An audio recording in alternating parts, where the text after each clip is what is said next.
So you've just bought the Skywatcher Star Adventurer, but how the hell do you set the damn thing up? I'm going to be showing you how to set yours up in this video. Hi AstroExplorers, I'm Nick and welcome to another video. So this video is inspired by a poll I put out on Instagram a few days ago. I asked everybody if I should do a video about how to set up the Skywatcher Star Adventurer on the back of my other two videos, and everybody that voted came back and said yes, so that was my inspiration for this video. If you said yes to that video and you're watching this, give it a thumbs up, leave a comment, and thank you very much. Really quickly before we get started, if you haven't already, please subscribe to the channel and hit the bell notifications so that you don't miss another upload. If you're looking to buy a Star Adventurer and you're watching this video, I actually have another video that I'll put a link to in the description down below and just up here, where I give a full review of my experience of using it. So make sure you check that video out before you watch this one. Apologies if my voice sounds a bit weird, by the way. I've been off sick all week. I've had the flu. And I'm also trialing a microphone for this video to hopefully make the audio a bit better, so that might make my voice sound even worse because I'm still a bit bunged up at the minute. Okay, so first thing you want to do when you're setting up your Star Adventurer is you'll need a tripod to actually put the mount on. The one I'm using here is a Manfrotto Element tripod. It's got a payload capacity of 8 kilograms, and this is an aluminium tripod. They do also do a carbon fiber tripod of this type, but I went for the aluminium one just because the carbon fiber one was so lightweight that I wasn't sure if a strong breeze might blow it over. I'll put a link to this tripod in the description down below if you wanted to check it out. It cost £100 off Amazon at the time. I think I did check earlier, it was still pretty much the same price. I can recommend it. I'm sure there are better ones out there. You can spend a couple of £100 on a tripod, but I wanted something sort of mid-range with plenty of payload capacity that didn't cost the earth. Skywatcher do also do a tripod dedicated for the Star Adventurer, which you can buy for about £55. I've not used that, but I know that there are plenty of people that do use that and have really good success with it. So again, that is half the price of this one again. So maybe check that one out if your budget is tight. And if you have got that tripod, put a comment down below to let us know how you're getting on with it so that other people can see how good it is. Okay, so the first thing you're going to want to do is you're going to want to get your Equatorial wedge and actually screw it onto the top of the tripod. Now, it's important to note that in the bottom just here there is a 3/8 inch to 1/4 inch adapter, and that's if you're using a tilt head, a tripod with a tilt head like the one that I'm using to film this video on. But if you're going to connect it straight onto a sort of standard tripod like this, you'll need to take that thread out. It does tell you to do that in the instruction manual. You just need a flathead screwdriver and it just screws out. Okay, so once you've got your wedge on top of the tripod, you're going to want to take the Star Adventurer. Battery cover's coming off. If you've watched my other video, you know I complain about that. You just want to slide that on so that the screw at the front there holds that into place. That's just a bit of an extra sort of safety while you're screwing that in at the side, just to secure that nice and tight like that. And from this position you could do this before actually, before you put the Star Adventurer on, but you're going to want to set the latitude to where you are. So in the UK here I'm at about 51 degrees, so mine is already set to that, but it's really easy. You've got there's a clutch on this side here which I'll show you now, and there's just this screw at the front, and you can just that's just a sort of fine adjustment, but to do it really quickly from say 0, you can undo this clutch. It's much faster. So believe it or not, that is actually the Star Adventurer sort of in its basic setup configuration, and if you'd already done a couple of pre-steps you could polar align from this position now, but we're not going to do that because I'm going to show you how you can mount your equipment, also how to calibrate the polar scope for the first time to make sure that is in line with the right ascension axis. Before I go into mounting any of the imaging equipment, I just wanted to say that at this point, if you're going to do a polar alignment, I do have another video on how to polar align the Skywatcher Star Adventurer. You can check that video out either up here or in the description down below. I suggest watching that to learn how to polar align, but also if you want to learn the basics of how to mount all the equipment and do a polar alignment at the same time, then carry on watching this video. So at this point we can start adding our imaging equipment. So I'm going to show you 3 different ways that you could mount your equipment, going from Really quick and simple sort of ball head adapter and DSLR, all the way up to having a DSLR and a telescope on top, mounted at the same time. So the easiest way to mount imaging equipment to the Star Adventurer is with the ball head adapter and the ball head. So the ball head adapter comes with the Star Adventurer, but you'll need to purchase a ball head separately. This one actually came with my tripod. Most tripods seem to come with a ball head, and this one seems really sturdy as well. So I'm going to go ahead and screw that onto there, and then that simply mounts onto the Star Adventurer dovetail plate there. We secure that into place. Okay, so your ball head should also come with a little mounting plate to screw into the bottom of your camera, like this one just here. That will come on the ball head, so you simply take that off of the plate there, screw it into the bottom of your DSLR, and then this simply, I don't usually do it from here, so forgive me. This isn't my usual imaging camera. I've sent that one away, so I'm using my normal photography DSLR for this.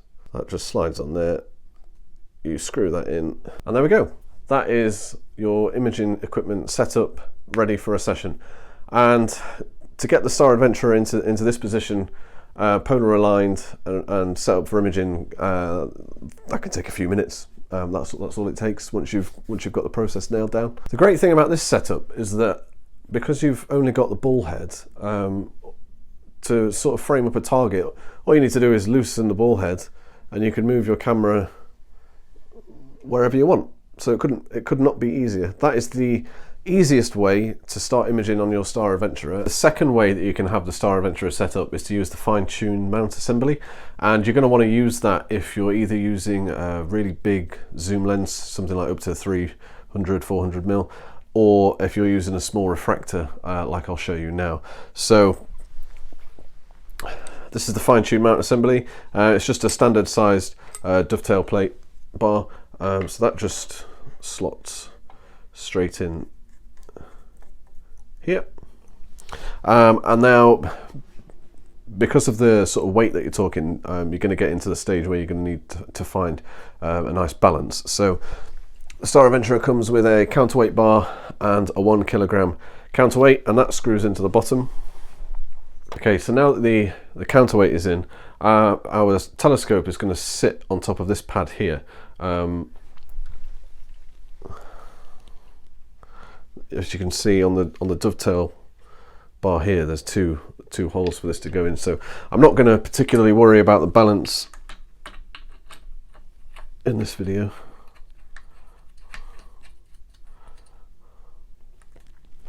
I'm not going to bother attaching any of my imaging equipment. This is just for a quick demonstration as to how you can have this set up. And so from here, if you loosen the clutch and then turn this, so actually that's pretty well balanced, but I haven't got my camera or anything attached to that, so that's probably, you can see that it's actually slightly heavy on the weight side if I turn it there. So at that point, to set up, what you're going to want to do is you're going to want to have all of your equipment attached. So if you've got, field flattener, DSLR camera, maybe even a guide scope, you're going to want to mount all of that on top of the fine-tuned mount assembly, and then you're going to want to loosen the clutch and turn like that until you can move it around freely without the mount, without the weight of the telescope or the weight of the counterweight pulling it down to one side. And then once you've achieved that, you can just tighten that clutch back up. This is the setup that I generally use. It makes it more difficult to frame up a target. However, if you do get used to it, you loosen the clutch to move it into the RA axis, and then you can use the knob on the fine-tuned mount assembly to change the declination. So it's more difficult than using a ball head and just a DSLR. Lastly, the other way that you could have this set up, and full disclosure, I've never used it in this setup, but I've seen plenty of pictures of people that do. What you can do is, if you loosen off the clutch here, turn this on its side, you've got your telescope, and then there is another thread on the fine-tuned mount assembly, where you can attach your ball head adapter from earlier. So if I just unscrew the adapter, so I've now got my ball head, which I can attach on here, and then I'll just move that to a more sensible position. And then you can grab your camera. Now obviously that's not particularly pointing in a brilliant way, but there, you get the idea. So you can actually have a DSLR and a telescope attached, and that's why it's really important to buy the best tripod that you can that holds the maximum amount of weight. So the Star Adventurer itself, payload capacity is 5 kilograms. Now with a telescope and a couple of cameras, you're going to start hitting that 5 kilogram limit quite easily. However, if your tripod isn't up to holding that amount, then you can forget ever having this sort of setup. My tripod would be sturdy enough for this setup, I've just never actually used it. A little tip for you, if you are struggling with how sturdy your mount is, the best thing that you can do, although this will make polar alignment a bit tricky, so I'm sorry, but is to have your tripod as close to the ground as possible. So for the purposes of this video, I've got mine extended all the way out so that you can actually see all the equipment. But normally I wouldn't have it extended this high. I'd have the legs in quite a bit from here, and I would be pretty much laying on the ground to do my polar alignment. But that's just so that I can then guarantee that that my tripod is going to be really sturdy. I just want to go back to a point that I made earlier about polar alignment now that I've got my Star Adventurer back into the configuration that I would normally use it in. And that is that you can polar align with this setup as you see now, and the reason that you can do that is that the dovetail bar has got a gap down the middle so that you can still see through the polar scope while your equipment is attached. Now, why would you want to do that? A couple of reasons. So a couple of reasons you would want to do that, and I just want to give a shout out to Steve Wrench, who mentioned this on my polar alignment tutorial that I forgot to mention, that if you polar align and then you knock your tripod or mount or anything while you're putting your equipment into place, then you're going to need to take it off and polar align again.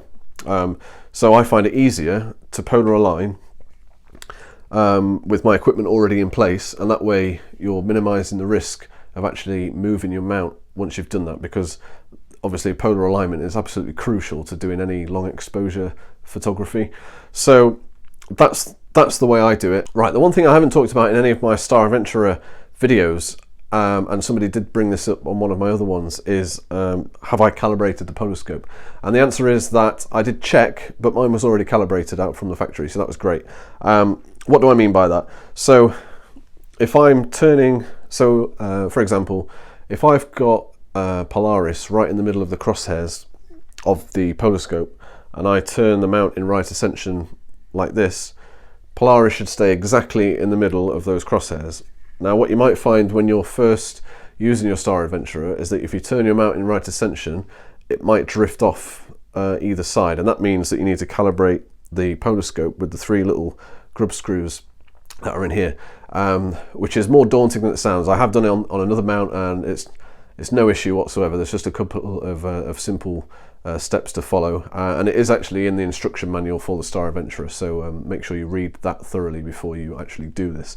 So I suggest doing this in the daytime just because it is easier, but you can do this at night by using Polaris, but I would suggest doing this in the daytime so that you can see better, and just choose an object that's far away. So I went to the very top of my garden, and I used a chimney from a house all the way at the end of the other street. So I pointed my polar scope straight in that chimney, got it right in the middle of the crosshairs, that's important, loosen off the clutch and turn it in right ascension. And as you're turning it, you pay close attention and make sure it's not drifting off. If it does start to drift off, then you're going to need to do your polar scope alignment. And if it has drift off, what I would suggest is rotate to the point where it's drifted off the most, lock the clutch into that position, adjust these 3 grub screws so that your target has moved halfway back towards the crosshairs as it is away from it, if that makes sense. So that it is now half as close as it was before.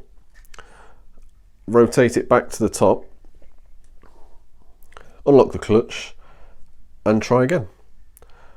And you're just going to need to keep repeating that process until you can rotate your mount all the way around without the target drifting off the crosshairs. And like I say, I had to do this with another bit of equipment that I had, and it took about 15 minutes. It can be a little bit fiddly, but it really isn't anything to worry about. It's much easier than it sounds. And once you've calibrated your polar scope, that's it, you're good to go. Everything is set up. Initially it will take a while to set up the first time, and as you're getting used to polar alignment, if you've never used an Equatorial mount before, getting used to polar alignment does take a bit of time. But once you've gotten used to that, you can have this set up in a couple of minutes, really. It's only 2 bits of equipment plus your imaging, so it's really simple, really easy. And as I explain in my other videos, it's a great way to get into deep sky astrophotography, to do those long exposures of nebulae and galaxies, etc. So if you liked this video, give it a thumbs up. Make sure you leave a comment down below. Let me know if there's anything I've missed, if there's any tips that you want to give to the people that are watching this video, and don't forget to subscribe. Thanks for watching.